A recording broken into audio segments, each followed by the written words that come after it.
ఇక చంద్రబాబు కోసమే పాలమూరు పడావు. కృష్ణానది ఏ బేసిన్లో ఉందో రేవంత్కు తెలియదు. ప్రతిపక్ష నేతల ఫోన్లు ట్యాప్ అవ్వడం లేదని సీఎం క్లారిటీ ఇవ్వాలి. నేను లోపలున్న మున్సిపల్ ఎన్నికలను పార్టీ చూసుకుంటుంది. ఫిరాయింపు ఎమ్మెల్యేలకు బీఆర్ఎస్ డోర్లు క్లోజ్. గడ్డం పెంచిన ప్రతి ఒక్కరు గబ్బర్ సింగ్ కాదు. చిట్చాట్లో బీఆర్ఎస్ వర్కింగ్ ప్రెసిడెంట్ కేటీఆర్ చెప్తున్నారు. నేను లోపలున్న మున్సిపల్ ఎన్నికలను పార్టీ చూసుకుంటానంటే ఆయన లోపలేమని చెప్తున్నాడా? ఆయన ఎప్పటి నుంచో చెప్తున్నాడు, నీకు దమ్ముంటే లోపలేసుకో అంటున్నాడు. అంటే ఇప్పుడు లోపలికి పోయిన వాళ్ళందరికీ ఈ సెంటిమెంట్ వర్కౌట్ అవుతుందన్న అంతే కావచ్చు. అంటే ఇప్పుడు ముఖ్యమంత్రి అందరిని చూడు జైలుకు వచ్చిన వాళ్ళు. అవును, పుసుకున్న నన్ను తొందరగా ఎత్తే నేనే ముఖ్యమంత్రి అయితే అని ఈయన బాధ.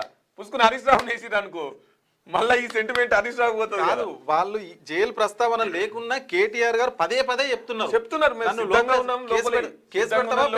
లేపలేస్తావా వేసుకో అంటే వేస్తే ఇంకా వాళ్ళకి ఎక్కువ బూస్ట్ వస్తుందని కావచ్చు అనుకుంటున్నారా ఏమో మరి. ఫిరాయింపు ఇప్పుడు నిన్న ఇలేదో బాధ. ఫిరాయింపులు ఎమ్మెల్యేలు అటువైపు కూర్చోవాలా ఇటువైపు కూర్చోవాలా. ఎటువైపు కూర్చోవాలంటే ఆ ఇండిపెండెంట్లు గెలిచిన దాంట్లో అవి ఆడ కూర్చున్నారు. వచ్చింది బాధ. ఏ పార్టీలో గెలిచారు, మీరు ఎక్కడ కూర్చున్నారు, ఏంది? అటు బీఆర్ఎస్ పోతే అటు రానియరు, ఇటు కాంగ్రెస్ వాళ్ళు మొన్ననే మా పార్టీ లేరు, వీళ్ళకి మాకు సంబంధం లేదని ఒక పత్రమే జారీ చేసే. అవును, ఇక వాళ్ళకి వచ్చింది గోస. 5 ఎమ్మెల్యేలు అటు ఇండిపెండెంట్ గెలిచిన దాంట్లో అవి ఆడ మూలకు పోయి కూర్చున్నారు. ఇట్లుంది. అందుకని ఎటో ఒక దిక్కుంటే అయిపోతుంది కదా, ఎందుకు ఇవన్నీ?